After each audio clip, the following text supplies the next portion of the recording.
네, 단 10분 동안 이슈의 핵심을 10분 짚어드리는 10분 인터뷰 시간입니다. 윤석열 후보의 배우자 김건희 씨에 대한 허위 이력 논란이 지난주부터 이어지고 있죠. 이 제기된 의혹들에 대해서 국민의힘에서는 과거 조각들을 찾아내 대응하고 있는 그런 상황입니다. 자, 관련된 야당의 입장을 직접 들어보는 시간을 마련했습니다. 국민의힘 선대위 상임공보특보를 맡고 있는 윤희석 특보를 전화로 연결합니다. 자, 윤 특보님 안녕하세요. 네, 안녕하세요. 네, 자, 지난주 이 윤석열 후보의 배우자죠. 김건희 씨가 직접 의혹에 대한 입장을 밝히면서 이 논란이 좀 커진 측면이 있습니다. 현재 관련 메시지 선대위를 통해서만 전달하기로 정해진 상황인가요? 선거운동 과정에서 어떤 특정 사항을 반드시 어떤 형식으로만 한다고 미리 정할 수는 없다고 생각하고요. 네. 상황은 늘 바뀌고 그렇다면 거기 맞는 형식으로 대응해야 하는 거 아니겠습니까? 그래서 네네. 결론은 정해진 것은 없다 이렇게 말씀드리겠습니다. 정해진 것은 없다. 왜냐하면 주중에 이 여야 여러분들이 인터뷰를 하는 과정에서 메시지의 일원화 얘기가 많이 나와서 여쭤봤고요. 예. 하지만 정해진 것은 없다. 자, 하지만 이 당 차원에서 이제 대응해 나가려면 제기된 의혹들을 계속 파악하셔야 될 거고 또 이 네. 김건희 씨 전담팀 구성 논의도 진행되고 있다는 이야기는 또 왕왕 들려왔어요. 네. 선대위와 김건희 씨가 좀 계속 연락을 주고받고 있는 상황인지 윤 특보님도 혹시 또 통화를 해보신 적이 있는지 궁금합니다. 네, 그동안은 김건희 대표 활동을 안 하고 있었기 때문에 선대위에서 관여할 여지가 없었습니다만 이제 상황이 바뀌었으니까 아까 말씀하신 그 메시지의 일원화 차원에서 언론에 전달하고자 하는 메시지가 있을 경우에는 네. 대변인실과 연결 통로를 마련했습니다. 이미. 네. 네, 그렇게 되어 있고 저는 통화한 적은 없어요. 없고 뭐 별도 배우자 전담팀도 아직까지는 없습니다. 별도 전담 배우자 팀 없고. 예, 아직까지는 없습니다. 윤 특보님도 통화하실 바가 없고. 예. 다만 이제 대변인실에서 향후 언론에 할 이야기가 있을 때는 공유하기로 했다. 이 정도네요. 예. 메시지 일원화라면 그것을 메시지 일원화라고 하겠습니다. 네. 자, 지난주에 이 김종인 총괄선대위원장도 자, 이제 파악을 시작했는데 뭐 하루 이틀이면 정리될 것 같다. 이런 얘기를 하셔서 네. 지금 제기된 의혹들이 뭐 언론 또 여당 여러 가지 있지 않습니까? 네. 팩트체크를 몇 가지 좀 여쭤보겠습니다. 네. 자, 김건희 씨가 2003년 삼성미술관 기획전에 참가했다는 경력 이준석 대표가요. SNS를 통해서 뒷받침할 자료를 공개했더라고요. 네. 그런데 이제 전시회 명칭이 좀 다르다. 또 우리가 흔히 아는 삼성미술관 지금은 이제 리움으로 알고 있는데요. 삼성 플라자 내 갤러리였다. 이런 점이 확인됐고 2003년 당시에 한림정보산업대학이라는 학교 명칭을 한림대로 사용했다. 이게 좀 논란인 것 같아요. 어떻게 답변 주시겠습니까? 네. 이제 이 공격 포인트가 아예 경력 자체가 없었다. 전시회도 없었다. 이런 여부에서 이제는 기재상의 이력서상 기재상의 불분명으로 넘어가는 건데요. 네네. 정확하게 기재하지 않아서 논란이 일으키게 된 부분에 대해서는 진심으로 죄송스럽게 생각합니다. 다만 공격은 할 수 있어요. 정치적으로 공격은 할 수 있는데 네. 사실 확인을 제대로 하지 않고 무차별적으로 공격하는 것. 그리고 언론의 취재가 대단히 부실하고 성급하다. 그렇게 됐을 때 받게 되는 피해는 어떻게 할 것이냐 이런 생각을 안 할 수가 없습니다. 그래서 저희는 해명할 것은 해명을 하고 부족한 부분에 대해서는 낮은 자세로 임하겠다 이렇게 말씀드리겠습니다. 네. 자, 지난 주말에요. 이 김건희 씨가 안양대와 수원여대 지원하며 써낸 이 뉴욕대 관련 이력이 허위일 수 있다. 이게 이제 여당 주장입니다. 자, 국민의힘에서는 관련 자료를 공개하셨죠? 그렇죠. 이게 서울대 GLA 6개월 과정에 다니시던 그런 상황인데 이 단기 해외 연수 프로그램이 이 과정 안에 포함되어 있었습니다. 네네. 예, 그래서 여기에 다녀왔다. 이것이 이제 확인이 됐고 뭘로 확인이 됐느냐? 하도 안 믿으시니까 당시 수업 모습을 이 취재했던 2006년 11월 2일자 중앙일보 기사가 있어요. 거기에 보면 수업을 받고 있는 이 GLA 과정 분들의 사진이 있는데 거기 보면 김건희 대표가 있어요. 예, 이 정도면 충분하지 않을까 생각합니다. 네네. 언론에까지 사진이 공개됐다. 예, 그 내용을 보니까 말씀하신 대로 서울대 GLA 과정은 6개월 과정이고 네. 그중에 2006년 10월 23일부터 27일까지 뉴욕대 연수가 있었다. 그렇습니다. 예. 그런데 이 연수를 학력란에 별도로 기재한 것이 문제의 본질이다 이런 반론이 있습니다. 어떻게 답 주시겠습니까? 거기에 대해서도 김건희 대표가 이 수원여대 지원서에는 그 연수 실적란이 있었어요. 네네네. 그래서 뉴욕대 연수 사실을 당연히 적시했고요. 근데 안양대 지원서에는 연수 실적란이 없어요. 네네. 그러니까 그 학력란의 맨 아래에다가 당시 프로그램 이름과 함께 연수라고 별도로 적었습니다. 연수라고 네. 정확히 밝혔어요. 그러면 학력란에 왜 그걸 넣느냐?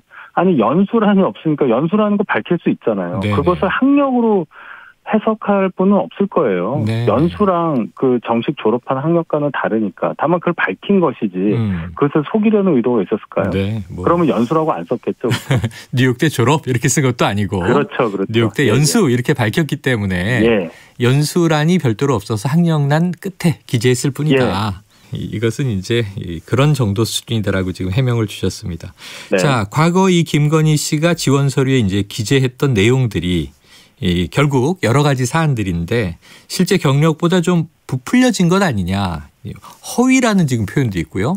또는 뭐 과장이라는 표현도 있고 부풀리기 이런 얘기가 나오는데 이 분야에 계신 분들이 또는 일반 국민 중에서도 좀 납득하기 어렵다 이런 반응도 있기는 있습니다. 이런 대목들은 어떻게 보십니까? 예, 저 반복돼서 말씀드리지만 정확하게 기재하지 않은 것이 사실이고 그래서 부풀리듯 과장되게 보이게 한 점에 대해서 또 그렇게 해서 불러일으키게 된 국민적인 불편함에 대해서 다시 한번 진심으로 죄송하다는 말씀을 드립니다. 네네. 그런데 저희가 해명할 수 있는 것은 어느 정도 해명을 드려야 또 이런 불편함을 덜어드릴 수 있지 않을까 해서 저희가 해명 과정, 해명 결과 이런 것들을 다시 밝히는 것입니다. 네, 다시 밝힐 건 밝히면서 이제 또 지금 낮은 자세로 계속 송구하다는 말씀을 주고 계세요. 네. 자, 이 배우자 김건희 씨 본인도 이제 돋보이려는 욕심에 그것도 죄라면 죄다 이렇게 얘기한 바도 있죠. 네. 자, 의혹을 모두 인정하는 것은 이제 아닌 입장으로 보여집니다. 윤석열 후보와 배우자인 김건희 씨. 하지만 이제 이 두 분 모두 사과 뜻을 또 밝혔는데 충분하다고 보시는지 추가적인 사과 가능성은 남아 있습니까? 그 판단은 충분하냐 여부에 대한 판단은 국민들께서 하시는 것이고요. 충분하다고 느끼시지 않는다면 당연히 또 그 뜻에 따라야 하겠죠. 네, 네. 후보는 논란 얘기 자체만으로도 본인이 강조한 공정과 상식에 맞지 않다고 했고 또 일관된 원칙과 잣대가 본인과 가족에 대해서도 똑같이 적용돼야 한다고 했습니다. 다만 지금은 무차별적인 정치적 공격이 계속되는 상황이고 또 그럴 때마다 저희가 일일이 대응할 수밖에 없는 수준입니다. 허위 공격도 많지 않습니까? 네. 따라서 상황이 진행 중이기 때문에 추가 사과의 여부에 대한 얘기도 상황 진행에 따라서 결정돼야 되지 않느냐 이렇게 생각합니다. 네. 이런 의혹이 길어지면 대선 과정에서 정책이 실종되고 가족 리스크가 난무하니까 피해는 좀 국민들이 본다고 생각이 됩니다. 네, 자, 오늘 김종인 총괄선대위원장이 이 김건희 씨 등판 표현도 좀 어폐가 있는데 언론에서 다 이렇게 씁니다. 자, 꼭 그럴 필요는 없다고 본다 이렇게 밝히기도 했습니다. 논란 해소를 위해서 좀 어떤 돌파구 모색하고 계십니까? 김종인 위원장께서 밝히신 그 등판이라는 것은 아마도 제가 볼 때는 이 공식적인 활동을 의미하는 걸로 보이고요. 네. 의혹 관련해서 뭔가 필요하지 않느냐라는 말씀에 대해서는 국민들께 종합적으로 저희가 다시 말씀드린 일이 필요하다는 지적에는 공감을 합니다. 그 기회를 통해서 진솔한 사과의 뜻과 함께 저희에게 더 씌워진 이 허위 공격에 대한 오해도 어느 정도는 해소될 수 있으리라 이렇게 기대를 해봅니다. 네, 앞으로 지켜봐야 될 문제고요. 자, 연결된 김에 민주당 관련 질문도 좀 드릴게요. 네. 이 불법 도박 및 성매매 의혹 지금 이재명 후보 아들 논란입니다. 네. 그런데 또 일부 매체에서 야권의 기획설 혹은 공작설 이런 이야기가 나와요. 어떤 입장이십니까?